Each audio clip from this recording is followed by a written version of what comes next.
Hello everyone, स्वागत है आप सभी लोगों का शिक्षा फॉर नौकरी में। इस वीडियो लेक्चर में आज हम लोग डिस्कस करने वाले हैं PYQs को हम डिस्कस करेंगे, यानी कि प्रीवियस ईयर के क्वेश्चंस को आज हम डिस्कस करने वाले हैं जो इंग्लिश के लिए रहेंगे। यहाँ पर आज हम लोग इंग्लिश पेपर 1 का प्रीवियस ईयर के पेपर को देखने वाले हैं। और ये लैंग्वेज कौन सी है भाई? Second language. हम सेकेंड लैंग्वेज इंग्लिश का हम पेपर देखेंगे। काफी इंपॉर्टेंट क्वेश्चन है भाई। लेवल का आपको पता चलेगा कौन कौन सी आपको प्रिपरेशन करनी है उन सब चीजों के बारे में, और आपके क्वेश्चंस भी रिवाइज होते चले जाएंगे भाई। स्टार्ट करते हैं अपनी आज की इस वीडियो को बिना किसी डिले के। तो वीडियो को लास्ट तक देखो भाई, आप ही लोगों के लिए काफी ज्यादा पेपर से पहले इंफॉर्मेटिव क्वेश्चंस को मैं लेके आ रहा हूँ। इंपॉर्टेंट क्वेश्चन है, PYQ काफी हेल्प करेंगे आपको इंग्लिश का पेपर को सॉल्व करने के लिए। तो क्वेश्चन नंबर 61 स्टार्ट कर रहे हैं। मैंने आपको बता दिया 2020 का पेपर है ये। ईयर 2020 के पेपर को आज हम डिस्कस कर रहे हैं। पेपर 1 है, सेकंड लैंग्वेज इंग्लिश में PYQ है। क्वेश्चन नंबर 61 से स्टार्ट कर रहे हैं। In the following sentence transform the given affirmative sentence into negative sentence. कैसा सेंटेंस दिया गया है भाई? अफर्मेटिव सेंटेंस दिया गया है, इसको हमें किस में बनाना है? निगेटिव में कन्वर्ट करना है। सेंटेंस है every human has Fehling's. Fehling's, ठीक है। क्वेश्चन को समझो पहले। सेंटेंस क्या दिया गया? Every humans have Fehling's. Fehling's का मतलब क्या होता है? फेलिंग्स का मतलब होता है वीकनेसेस। हर प्रति एक मनुष्य की कुछ ना कुछ वीकनेस या कमजोरी होती है। तो अब इसको ये क्या है? अफर्मेटिव में दिया गया है ये सेंटेंस को। अब इसको आपको निगेटिव में कन्वर्ट करना है। Every human has no feelings. Every there is no human without feelings. There are humans with no feelings. Humans have no feelings. तो किस में करना है? निगेटिव में। तो राइट आंसर रहेगा ऑप्शन नंबर बी। तो देखो क्या बना, there is no human without feelings. ऐसा कोई भी मनुष्य नहीं है जिसकी कोई वीकनेस ना हो। तो ये किस में बन गया? निगेटिव में बन गया। अफर्मेटिव क्या है? एवरी ह्यूमन हैज फेलिंग्स क्या हो गया इसका? अफर्मेटिव हो गया। Next question number 62, choose the appropriate active voice from the following sentences without changing its meaning. ठीक है। सेंटेंस दिया गया, it is said that there may be another world war. अब इसको आपको क्या करना है? अप्रोप्रिएट एक्टिव वॉइस चूज करना है नीचे दिए गए ऑप्शंस में से। तो people say that there may be another world war.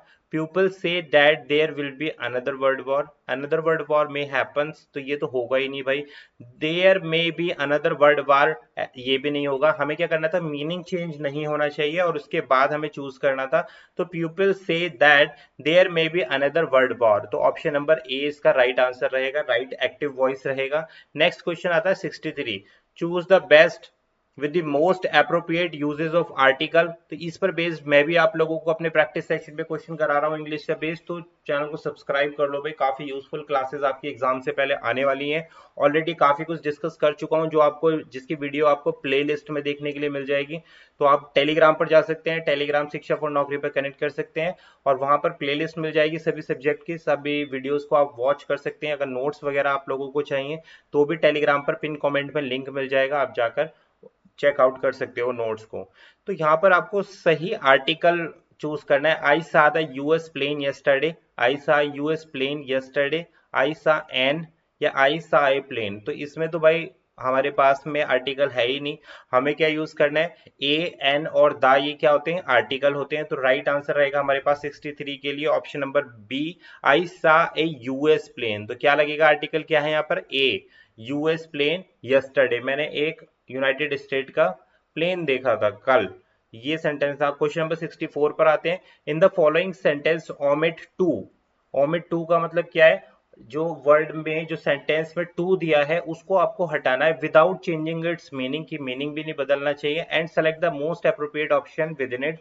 Sentence है हमारे पास, the fact is too evident to require proof. तो यहाँ पर क्या है? टू को आपको हटाना है और इस वर्ड, इस सेंटेंस का मीनिंग भी चेंज नहीं होना चाहिए। तो यहाँ पर आप राइट आंसर क्या रहेगा? The fact is evident to require any proof.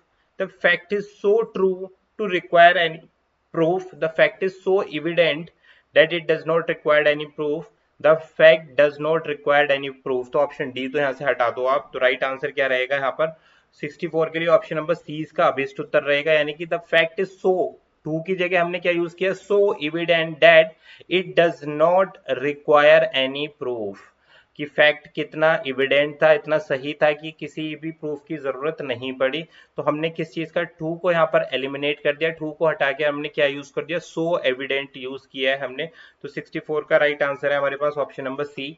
Next question पे बढ़ते हैं 65। Filling the blanks with the most suitable conjunction का प्रयोग आपको करना है। प्रैक्टिस सेशन में मैं आपको ये सारी चीजें करा रहा हूँ, इसीलिए कहता हूँ वीडियो को लास्ट तक देखा करो। No nation can be perfectly well govern, यहाँ पर दिया गया dash, it is competent to govern itself. तो क्या कंजंक्शन आएगा, बिफोर, सिंस, टिल या फिर आफ्टर। तो 65 के लिए right answer option number C रहेगा। No nation can be perfectly well govern till it's competent to govern itself. तो टिल का इस्तेमाल होगा यहाँ पर किस चीज के लिए, कंजंक्शन के लिए इस्तेमाल हो रहा है, कंजंक्शन टिल का इस्तेमाल किया जा रहा है यहाँ पर। Next question number 66। Pick out the most suitable preposition to fill in the blanks, you haven't compiled dash the regulation, ठीक है, ऑफ, विद, टू या फिर बाय। तो 66 के लिए राइट आंसर रहेगा हमारे पास ऑप्शन नंबर बी, इसका राइट आंसर रहेगा, you haven't compiled with the regulation. With का इस्तेमाल होगा, विद क्या है यहाँ पर, प्रीपोजिशंस इस्तेमाल हुई हैं। तो भाई ये बेसिक सी चीजें, कंजंक्शन हो गया, प्रीपोजिशन हो गया, आर्टिकल हो गया। क्वेश्चन डेफिनेटली आपको देखने के लिए मिलेगा। अब आता है हमारे पास 67 से लेकर 71 तक क्या चीज आ रही है हमारे पास, पैसेज दिया गया। इस पैसेज पर बेस्ड हमारे पास क्वेश्चन रहेंगे। देखो मैंने पैसेज सॉल्व करने का तरीका आपको पहले भी बताया था। Alice was a little girl with an imaginative and fertile mind, ठीक है। तो हमें स्टार्टिंग में थोड़ा सा आइडिया मिल जाएगा स्टार्टिंग की लाइंस पढ़ के पैराग्राफ से। Once while sitting by her sister on the bank of the river she fell asleep. तो देखो यहाँ पर क्या है, एलिस एक छोटी बच्ची है जिसकी इमेजिनेटिव पावर बहुत अच्छी है, यानी सोचने की शक्ति बहुत अच्छी है। तो बच्ची एक बार सो गई है, तो उसकी इमेजिनेशन में यानी कि उसके ड्रीम्स में कुछ चीजें या कुछ वाक्य चल रहा है जिसको वो डिस्क्राइब कर रही है। She dreamed that she was running across the field, after a while beautiful rabbit she fail A down large rabbit hole and entered the strange land. तो ये अपने बारे में बता रही है कि ये लड़की जब सो रही है तो उसमें ये ड्रीम देख रही है और उसके साथ ये सारी चीजें ड्रीम्स में हो रही हैं। तो एलिस एक छोटी लड़की है। तो ये एक छोटा सा हमें क्या मिल गया, पैसेज का ओवरव्यू मिल गया है। अब देखते हैं क्वेश्चन नंबर 67 क्या बोलता है। Give the exact synonyms for the word fertile. यहाँ पर पूछा है फर्टाइल वर्ड का मिलता जुलता यानी कि सिनोनिम्स वर्ड क्या होगा, फ्यूटाइल होगा, फीकंड होगा, फ्लैबर होगा या फिर फ्लॉपी होगा। तो 67 का ये राइट आंसर रहेगा option number B, fertile. Fertile मतलब उपजाऊ होता है एक तरीके से, इसका जो सिनोनिम है फीकेंड। ऑप्शन नंबर बी इसका राइट आंसर रहेगा। Next, what type of girl is Alice. Alice जो है किस प्रकार की लड़की है, विजनरी है, रियलिस्टिक है, पेडिस्ट्रियन है या फिर अटेंटिव है। तो देखो किस प्रकार की है, विजनरी है, विजन आ रहे हैं उसको, ठीक है। तो ऑप्शन नंबर आ जाएगा यहाँ पर 68 के लिए ऑप्शन नंबर ए हो जाएगा, क्योंकि वो क्या कर रही है, विजन, इमेजिनेटिव पावर उसकी बहुत सही है और वो क्या देख रही है, ड्रीम देख रही है, यानी कि एक सपना देख रही है। तो ऑप्शन नंबर ए इसका राइट आंसर 68 के लिए। Question number 69, what did Alice see in her dream. Alice ने अपने ड्रीम में क्या देखा। तो देखो अभी मैंने आपको ये स्टार्टिंग के सेंटेंस में कि उसने ड्रीम में क्या देखा कि भाई वो एक river running across a field, एक फील्ड के साथ साथ जो है भाग रही है। तो इस तरीके का उसने ड्रीम देखा है। तो यहाँ पर ऑप्शन ए बोलता है fairies are flying in the sky, she is running with a furry fan, she is running with a white rabbit, she is running with her sister। तो राइट आंसर क्या है 69 के लिए, ऑप्शन नंबर सी रहेगा, she is running with a white rabbit. इसमें rabbit का भी जिक्र हुआ है तो इसलिए ऑप्शन नंबर सी तो देखो यहाँ पर आया था, with beautiful field after a white beautiful rabbit. तो यहाँ पर हमारा जिक्र हुआ था, तो option number C is the right answer. Next आता है question number 70, what is the most appropriate title to the passage. सबसे सही टाइटल क्या रहेगा पैसेज के लिए, Alice realism, Alice on the banks, Alice and her sister, Alice Wonderland. तो right answer रहेगा 70 का option number D, Alice in Wonderland. क्या देख रही है, सपना देख रही है, कहां पर, अलग अलग सी चीजें देख रही है, वंडरलैंड जैसे टाइप का कुछ चीज इमेजिनेटिव सपने में आ रही है उसको। तो option number D is the right answer. बहुत आसान होता है भाई पैसेज से आपको मार्क्स बनाने। क्वेश्चन आता है 71, what does the phrase rabbit hole means in the given passage. तो यहाँ पर दिया गया है ना रैबिट होल, रैबिट, ये देखो ये रहा, rabbit hole and entered a strange land. तो इसका मतलब क्या है पैसेज के according, in the surreal situation, in a realistic situation, in a complex situation, in an agonising situation. तो रियलिस्टिक वास्तविक कंडीशन में तो एलिस नहीं है, वो क्या देख रही है, ड्रीम देख रही है। तो इसलिए ऑप्शन नंबर ए। स्यूरल सिचुएशन का मतलब क्या था, स्यूरल का मतलब होता है ड्रीम, यानी जब हम कोई सपना देखते हैं उसके लिए वर्ड यूज होता है ये। तो 71 के लिए राइट आंसर क्या हो गया हमारे पास, option number A.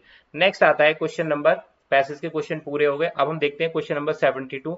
मेटालिंग्विस्टिक awareness is, कि मेटालिंग्विस्टिक अवेयरनेस क्या होती है, ability to think and talk about language, ability to connect and distinctive sound in word to letter, understanding of the mapping between sounds and the meaning, ability to recognize writing from other visual marks। तो right answer क्या रहेगा 72 के लिए, option number ए। Meta linguistic का मतलब होता है ability to think, सोचना, और टॉक अबाउट द लैंग्वेज, कि आप सोच रहे हो और भाषा के बारे में बात, उसी भाषा से आप बात कर रहे हो जिसमें आप सोच रहे हो, तो ये मेटा लिंग्विस्टिक कहलाता है। इसका ऑप्शन नंबर 72 का A is the right answer. Next आएगा हमारे पास question number 73। Which skills are receptive, अब कौन सी स्किल रिसेप्टिव होती हैं, लिसनिंग या स्पीकिंग, लिसनिंग या रीडिंग, रीडिंग एंड राइटिंग, या राइटिंग या स्पीकिंग। रिसेप्टिव का मतलब क्या होता है, जो हम ग्रहण कर लेते हैं। भाई तो लिखना क्या हो गया, जब हम राइटिंग करेंगे तो हम एक्सप्रेस कर रहे हैं, कुछ भी ग्रहण नहीं कर रहे हैं, है ना। तो राइट आंसर रहेगा लिसनिंग करना और रीडिंग करना। ऑप्शन नंबर 73 का right answer option number B रहेगा, कि भाई लिसनिंग में क्या हो रहा है, हम दूसरों की भाषा को सुनकर ग्रहण कर रहे हैं। रीडिंग में क्या होगा, जो लिखा गया है उस नॉलेज को हम ग्रहण कर रहे हैं। तो दोनों क्या हो गए, रिसेप्टिव स्किल्स हो गई। Option number B is the right answer. बहुत बढ़िया क्वेश्चन था भाई ये। Question number 74। while translating a subject and using the translation in the mainstream curriculum the benefit is। तो भाई ये लैंग्वेज पर बेस्ड क्वेश्चन आप लोगों से पूछा जा रहा है। क्या कहलाएगा, कि जब हम मेन स्ट्रीम कैरिकुलम का बेनिफिट क्या होता है ट्रांसलेशन में, promoting national identity, enriching linguistic capability and appreciation, enabling teachers who are not competent in the mainstream language to take class, standardizing cultural identity।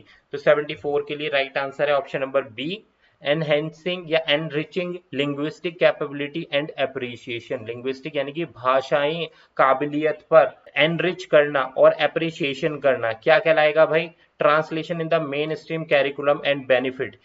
पूछा जा रहा है while translating a subject using translation, कि आप किसी भी subject को translate कर रहे हैं, ठीक है, मेन स्ट्रीम कैरिकुलम के, यानी कि मुख्य धारा के जो पाठ्यक्रम के अनुरूप, तो उसके क्या बेनिफिट होगा, कि जिससे आप भाषाई कैपेबिलिटी और एप्रिसिएशन इंक्लूड कर रहे हो। तो option number B is the right answer. Next question number आता है 75।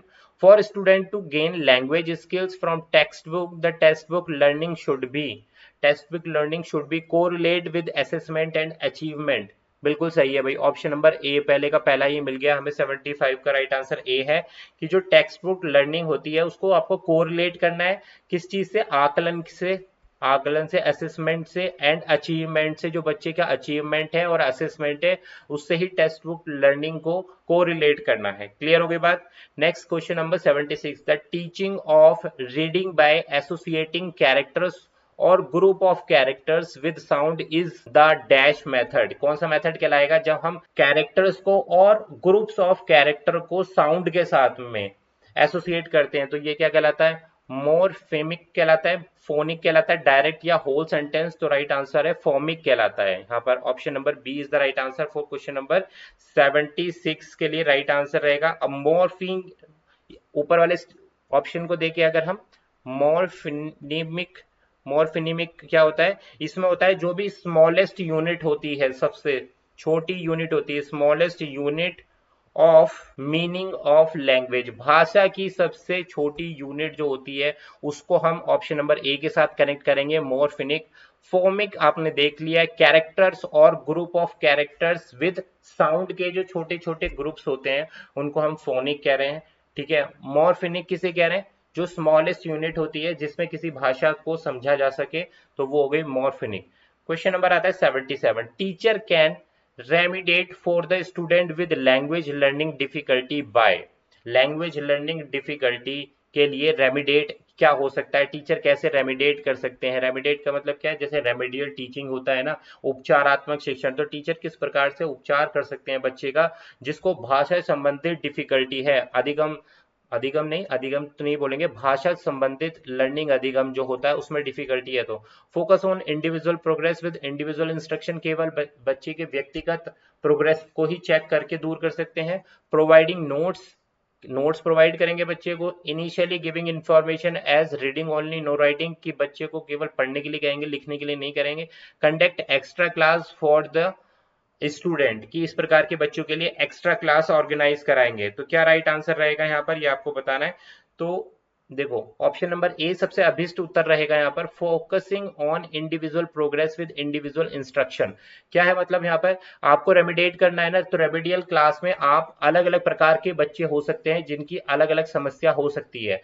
यहाँ पर बच्चा किस तरीके से भाषा संबंधी चीजों को समझ नहीं पा रहा है, तो आप इंडिविजुअल की जो प्रोग्रेस है और इंडिविजुअल को अलग से इंस्ट्रक्शन देंगे, एक व्यक्तिगत एक विशेष बच्चे पर ही आप पूरा फोकस करेंगे, तभी तो आप रेमेडियल क्लास ले रहे हो। रेमेडियल का मतलब क्या होता है, उपचारात्मक शिक्षण हो रहा है यहाँ पर, कि आपने बच्चों का डायग्नोसाइज तो कर लिया है कि क्या कमी है, भाषा संबंधित कमी है, उसको पढ़ाने के लिए आप फोकस करो, उसकी प्रोग्रेस की रिपोर्ट कार्ड देखो, उसका इंडिविजुअल उसको इंस्ट्रक्शन दो कि आपको यहाँ यहाँ चीज सुधारने की जरूरत है, और उसको टीचिंग भी इंडिविजुअल रूप से कराई जानी चाहिए। तो ये एक अच्छा तरीका है जिससे कि आप बच्चे को भाई रेमिडिएट कर सकते हैं। नेक्स्ट बढ़ेंगे क्वेश्चन नंबर 78 के साथ में। कोई भी डाउट हो तो कमेंट कर देना भाई।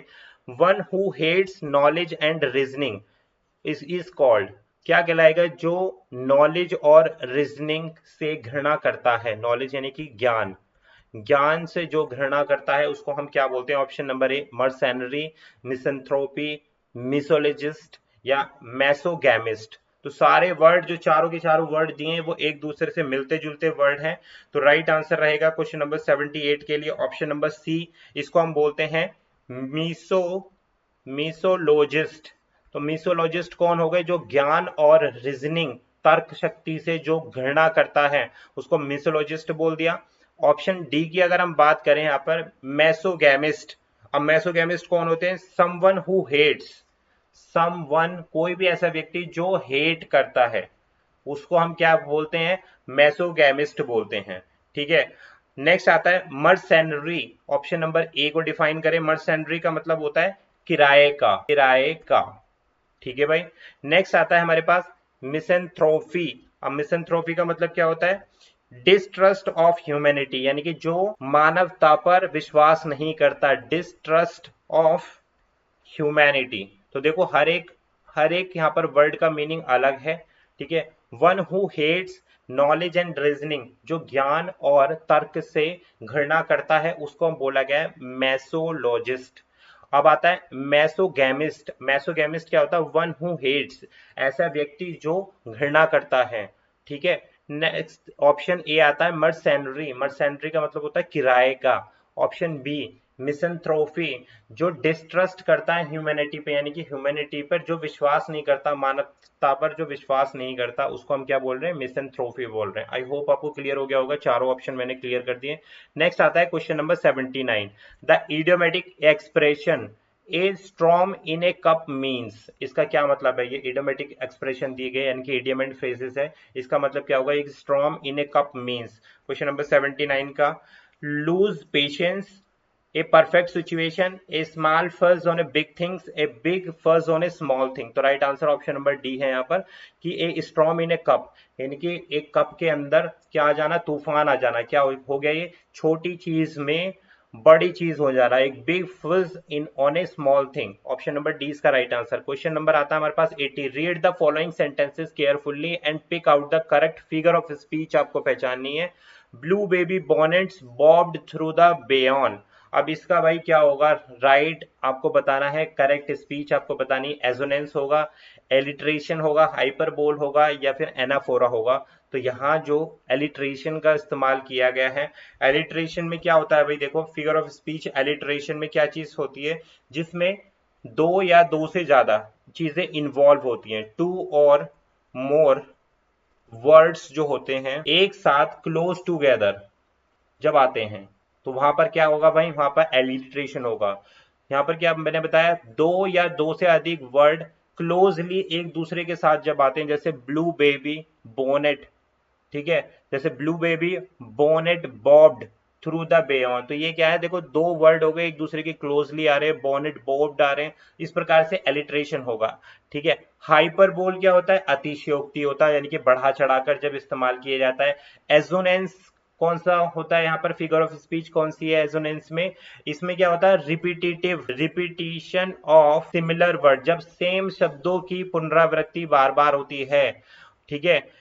या आइडेंटिटी वॉवल साउंड्स एक जैसे होते हैं, रिपीटेटिव वर्ड्स आते हैं, तो वहां पर एजोनेंस हो गया। क्लियर हो गई बात। तो ये हमारा क्या था, पार्ट ऑफ स्पीच था। नेक्स्ट आता है figure of speech, part of speech नहीं, यहाँ पर ये फिगर ऑफ स्पीच था। अब इसके अलावा लास्ट आता है, चलो काफी है, आई थिंक इतना काफी है इसके लिए। नेक्स्ट क्वेश्चन नंबर 81 पर देखते हैं क्या है, थोड़ा सा क्लीन कर लेता हूँ, आप लोगों को प्रॉब्लम नहीं होगी। क्वेश्चन नंबर 81 के लिए, which of the following option best describe the figure of speech सेनेडोका। तो ये देखो, एक तो प्रोनाउंसिएशन इसका काफी अलग है, सेनेडोक ऐसे इसको बोल सकते हैं। तो इस फिगर ऑफ स्पीच को आप कैसे डिफाइन करेंगे, two contradictory terms use together, gives human qualities to non-living things, comparison between two unlike things, when a part is presented by a whole, conservatively the whole is presented by the part। तो option number D इसका right answer है। सेनेडोक part of speech में क्या होता है, when a part is presented by a whole, जब एक छोटी चीज को बड़े आकार में दिखाया जाता है, या फिर इसका वाइस वर्सा, बड़े आकार को किसी छोटी चीज में या छोटी तरीके से दर्शाया जाता है, तो उसी को हम क्या बोलते हैं, सेनेडोका बोलते हैं। ठीक है।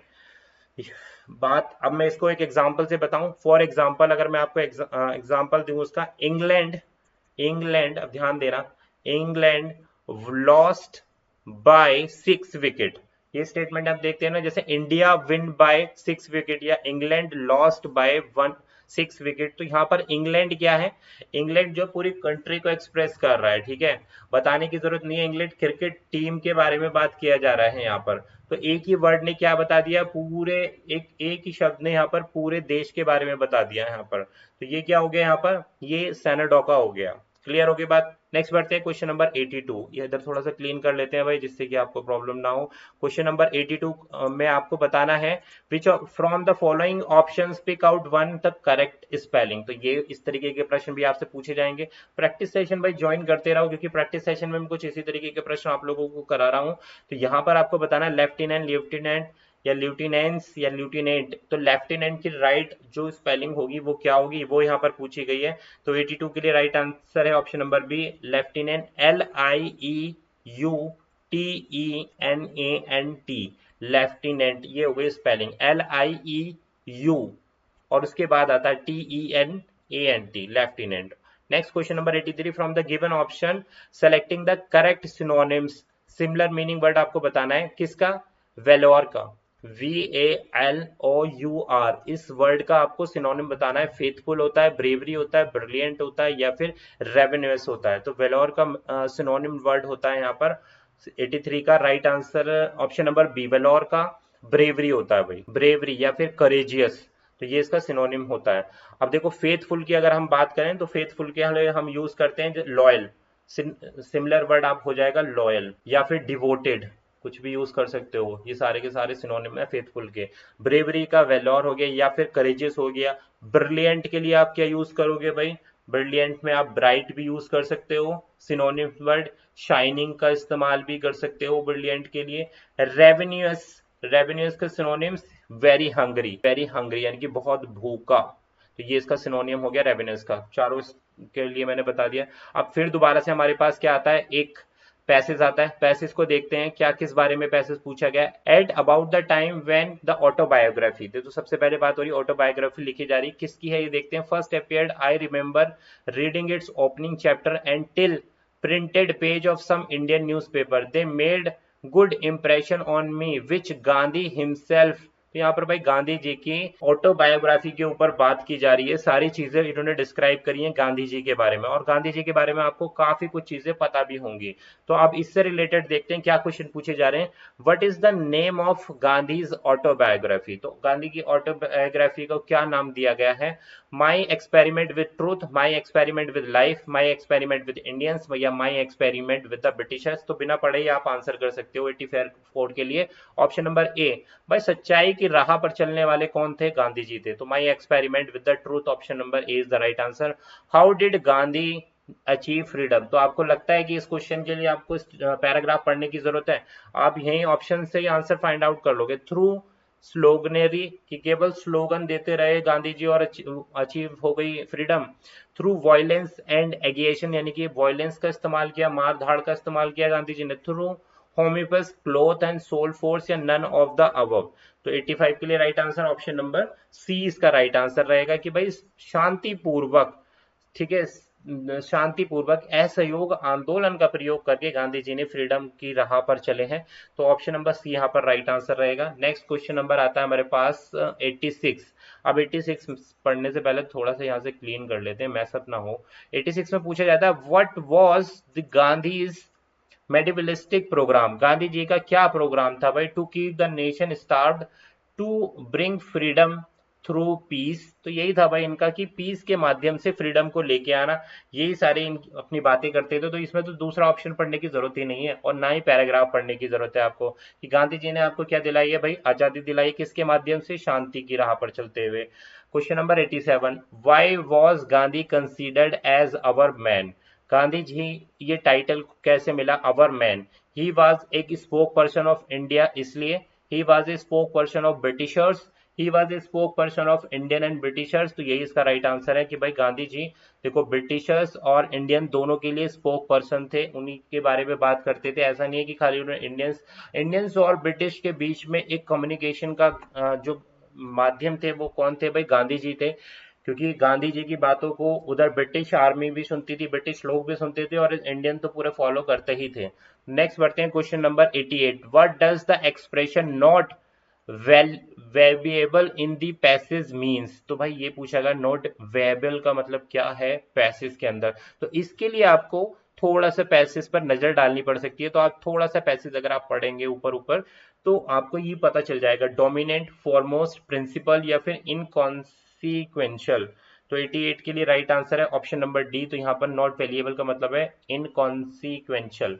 D is the right answer. Next question number 89, fill in the blanks with the most suitable gerund.